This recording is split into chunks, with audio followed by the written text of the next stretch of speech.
ಆತ್ಮೀಯರೇ ನಮಸ್ಕಾರ.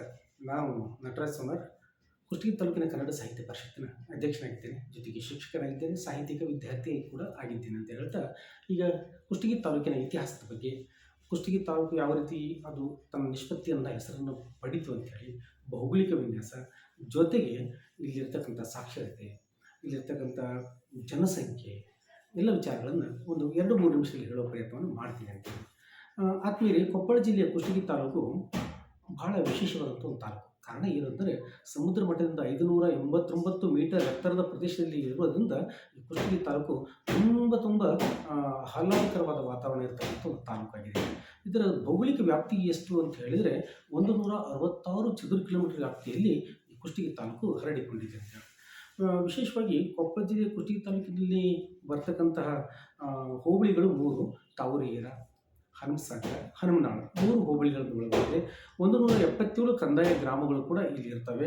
163 ಗ್ರಾಮಗಳಲ್ಲಿ ಜನವಸತಿ ಪ್ರದೇಶ ಕೂಡ ಇದೆ.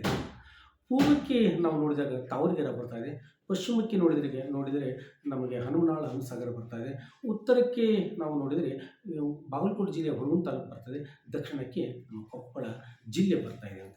ಇಷ್ಟು ಮೇರೆಗಳನ್ನು ಒಳಗೊಂಡಂತಹ ಕುಷ್ಟಗಿ ತಾಲೂಕು. ಇಲ್ಲಿ ಬೆಟ್ಟ, ಅರಣ್ಯ, ಸಸ್ಯ ಪ್ರದೇಶಗಳು ಹೇಗೆ ಅಂತಂದರೆ, ಅಂಥ ದೊಡ್ಡ ಅರಣ್ಯ ಪ್ರದೇಶ ಇದೇನೂ ಅಲ್ಲ ಅಂತ. ದಕ್ಷಿಣ ಪ್ರಸ್ಥಭೂಮಿಯ ವ್ಯಾಪ್ತಿಗೆ ಬರೋದರಿಂದ ಬೃಹತ್ ಪ್ರಮಾಣದ ಬೆಟ್ಟಗಳು ಇಲ್ಲಿ ನಮ್ಮಲ್ಲಿ ಏನು ಕಂಡು ಬರೋದಿಲ್ಲ. ಇಲ್ಲಿ ಮಾಲ್ಗಿತ್ತಿ, ಚಂದ್ರಗಿರಿ, ಬೀಳಿಗಿ, ದೇವಲಾಪುರ, ತಾವರೆಗಿರಿ, ಕಾಟಾಪುರಗಳಲ್ಲಿ ಸಣ್ಣ ಪ್ರಮಾಣದ ಬೆಟ್ಟಗಳು ನಮಗೆ ಕಾಣಿಸಿರ್ತವೆ. ಜೊತೆಗೆ ತಾವರೆಗೆರೆ ಸಮೀಪದಲ್ಲಿ ತಿಮ್ಮಯ್ಯನ ಗುಡ್ಡದಲ್ಲಿ ಗಾಣಗಿತ್ತಿ ಗುಡ್ಡ ಮತ್ತು ಮೋಲಾಯಿ ಗುಡ್ಡ, ಕರಡಿ ಗುಡ್ಡ ಎಂಬ ಗುಡ್ಡಗಳ ಸಾಲುಗಳನ್ನು ನಾವು ನೋಡಬಹುದಾಗಿದೆ ಅಂತೇಳಿ. ಕುಷ್ಟಗಿಯಿಂದ ಪೂರ್ವಕ್ಕೆ 30 ಮೈಲುಗಳ ದೂರದಲ್ಲಿ ಜಗದ ಗುಡ್ಡ ಅಂತ ಒಂದು ಗುಡ್ಡ ಕೂಡ ನಮ್ಗೆ ಕಾಣಬರ್ತಾ ಇದೆ. ಇಲ್ಲಿ ದಟ್ಟವಾದ ಅರಣ್ಯ ಪ್ರದೇಶ ನಮ್ಮಲ್ಲಿ ಇಲ್ಲ. ಸುಮಾರು 2750 ಹೆಕ್ಟೇರ್ ಪ್ರದೇಶದಲ್ಲಿ ಸಾಮಾನ್ಯ ಅರಣ್ಯ ಪ್ರದೇಶಗಳು ನಾವು ಕಾಣ್ತೀವಿ ಅಂತ. ಇಲ್ಲಿ ಇರ್ತಕ್ಕಂಥ ಮಣ್ಣು ಮತ್ತು ಖನಿಜ ಶಿಲೆಗಳು ಒಟ್ಟು 1,35,779 ಹೆಕ್ಟೇರ್ ಭೂ ಪ್ರದೇಶವನ್ನು ಹೊಂದಿದೆ. ಮತ್ತು ವ್ಯವಸಾಯಕ್ಕೆ ನಾವು ಭೂಮಿಯನ್ನು ಬಳಸ್ತೀವಿ. ಅಷ್ಟಲ್ಲದೆ ಕೂಡ ಮಸಾರಿ ಮತ್ತು ಕಪ್ಪು ಭೂಮಿಯನ್ನು ಹೊಂದಿದಂಥ ಕುಷ್ಟಗಿ ತಾಲೂಕು ವಿಶೇಷವಾಗಿ ಇಲ್ಲಿ ಜೋಳ, ಸಜ್ಜೆ, ಶೇಂಗಾ, ಇತ್ತೀಚೆಗೆ ಸೀಡ್ಸ್ಗಳನ್ನು ರೈತರು ನೀರಾವರಿ ಮೂಲಕ ಮಳೆ ಆಶ್ರಿತ ಬೇಸಾಯಗಳನ್ನು ಇಲ್ಲಿ ಮಾಡ್ತಾರೆ. ಇಲ್ಲಿ ಹವಾಮಾನ ಹೇಗಿದೆಯಪ್ಪ ಅಂತಂತ ನಾನು ಅವರೇ ತಮಗೆ ಹೇಳ್ತಾ ಇದ್ದೆ. ಕುಷ್ಟಗಿ ತಾಲೂಕು ಪ್ರದೇಶವು ಒಣ ಹವೆಯಿಂದ ಕೂಡಿದೆ. ಬೇಸಿಗೆಯಲ್ಲಿ ಅತಿ ಉಷ್ಣ ಆಗ್ತದೆ, ಚಳಿಗಾಲದಲ್ಲಿ ಅತಿ ಚಳಿ ಕೂಡ ನಮ್ಮಲ್ಲಿ ಕಂಡು ಬರ್ತಾ ಇದೆ. ಯಾಕೆ ಕಾರಣ ಅಂತ ಹೇಳಿದರೆ, ಸಮುದ್ರ ಮಟ್ಟದಿಂದ ಎತ್ತರ ಪ್ರದೇಶದಲ್ಲಿ ಇರೋದರಿಂದ ಇಲ್ಲಿ ಹವಾಗುಣ ವಿಶೇಷವಾಗಿದೆ ಅಂತ. ಇಲ್ಲಿ ಗರಿಷ್ಠ 41 ಡಿಗ್ರಿ ಸೆಲ್ಸಿಯಸ್ ಬಿಸಿಲು ಕಂಡರೆ, ಕನಿಷ್ಠ 53.3 ನಾವು ವಾಡಿಕೆಯಲ್ಲಿ ಉಷ್ಣವನ್ನು ನಾವು ನೋಡ್ತೀವಿ ಅಂತ. ಮಳೆ ಪ್ರಮಾಣ ಸರಾಸರಿ 582 ಮೀಟರ್ಗಳಷ್ಟು ಇಲ್ಲಿ ಮಳೆ ಆಗ್ತಾಯಿದೆ. ಜನಸಂಖ್ಯೆ ಎಷ್ಟು ಅಂತ ನಾವು ಆಲೋಚನೆ ಮಾಡಿದಾಗ, ಒಟ್ಟು ಜನಸಂಖ್ಯೆ ಕುಷ್ಟಗಿ ತಾಲೂಕಿನ 3,54,000 ಜನಸಂಖ್ಯೆಯನ್ನು ಹೊಂದಿದೆ ಅಂತ. ಇದರಲ್ಲಿ ಅನುಪಾತ ನೋಡಲಾಗಿ ಗಂಡು ಹೆಣ್ಣಿನ ಅನುಪಾತ ನೋಡಿದರೆ, ಗಂಡಿನ ಅನುಪಾತ 51% ಇದ್ದರೆ, ಹೆಣ್ಣಿನ ಪ್ರಮಾಣ 49%. ಒಟ್ಟು ಜನಸಂಖ್ಯೆ 3,54,000 ಇದೆ ಅಂತ. ಇನ್ನು ಸಾಕ್ಷರತೆ ವಿಚಾರಕ್ಕೆ ಬರೋದಾತಂದರೆ, ಪುರುಷರ ಸಾಕ್ಷರತೆ ಪ್ರಮಾಣ 73%, ಮಹಿಳೆಯರ ಸಾಕ್ಷರತೆ ಪ್ರಮಾಣ 55% ಇಲ್ಲಿ ಸಾಕ್ಷರತೆ ಇದೆ ಅಂತ. ಒಟ್ಟಾರೆ ನಾವು ಇಲ್ಲಿ ಕುಷ್ಟಗಿ ತಾಲೂಕಿನ ವಿಚಾರವನ್ನು ಹೇಳೋದಾದರೆ, ಒಂದು ಕಾಲಕ್ಕೆ ಇಲ್ಲಿ ನಾವು ಪ್ರೊಮೋಗ್ರಾನೇಟ್ ಬೆಳೀತಾ ಇದ್ವಿ. ಅಂದರೆ ಅದರ ಅರ್ಥ ಏನಪ್ಪ ಅಂತಂದರೆ, ದಾಳಿಂಬೆ ಬೆಳೀತಾ ಇದ್ವಿ, ಒಣ ಬೇಸಾಯ ಮಾಡ್ತೀವಿ, ಶೇಂಗಾ ಬೆಳಿತೀವಿ, ಹತ್ತಿಯನ್ನು ಬೆಳಿತೀವಿ. ಇಂಥ ಒಂದು ಹಿತಕರ ಸುಖಕರವಾದಂಥ ಪ್ರದೇಶ ನಮ್ಮ ಕುಷ್ಟಗಿ ತಾಲೂಕು ಅಂತೇಳಿ. ಇನ್ನು ಸ್ಥಳನಾಮಗಳ ಬಗ್ಗೆ ನಾವು ನೋಡೋಣ ಅಂತ. ಕುಷ್ಟಗಿ ಅಂತ ಹೆಸರು ಹೇಗೆ ಬಂತು, ಕುಷ್ಟಗಿ ಹೆಸರು ಬರಲಿಕ್ಕೆ ಕಾರಣ ಏನು ಅಂತೇಳಿ ಈ ಸ್ಥಳನಾಮಗಳನ್ನು ನೋಡೋದಾತಂದರೆ, ಅದರ ಹುಟ್ಟು ಇಂದು ಮತ್ತು ನಿನ್ನೆ ಇರಲ್ಲ ಅಂತ.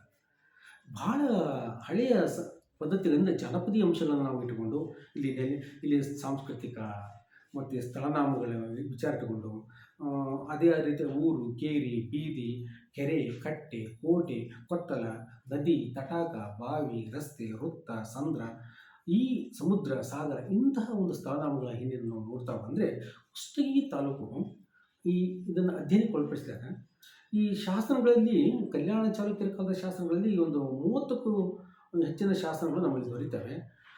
ಇಲ್ಲಿ ಇದೊಂದು ವಿಚಾರ ಏನಂತಂದರೆ, ಇಲ್ಲಿ ಇಂಥ ಸ್ಥಳನಾಮಗಳನ್ನು ಅಧ್ಯಯನ ಮಾಡಿಕೊಳ್ಬೇಕಾದ ಸಂದರ್ಭದಲ್ಲಿ ಮೊದಲಿಗೆ ಪ್ರಾಚೀನ ಇತಿಹಾಸ ಸಂಶೋಧಕರಾದಂಥ ನಾಸ್ರಿ ರಾಜಪುರೋಹಿತರು ಹೇಳ್ತಾರೆ, ಈ ಗ್ರಾಮದಲ್ಲಿದ್ದ ವ್ಯಾಸರಾಚಾರ್ಯ ಕೃಷ್ಣಾಚಾರ್ಯ ಕಟ್ಟಿಯವರ ಮನೆಯಲ್ಲಿರ್ತಕ್ಕಂಥ ಕೈ ಬರಹದ ಭಾಗವತ ಪುರಾಣದಲ್ಲಿ ತೃತೀಯ ಸ್ಕಂದದ ಕೊನೆಯಲ್ಲಿ ಹೀಗೆ ಬರೆದಿದೆ ಅಂಥೇಳಿ.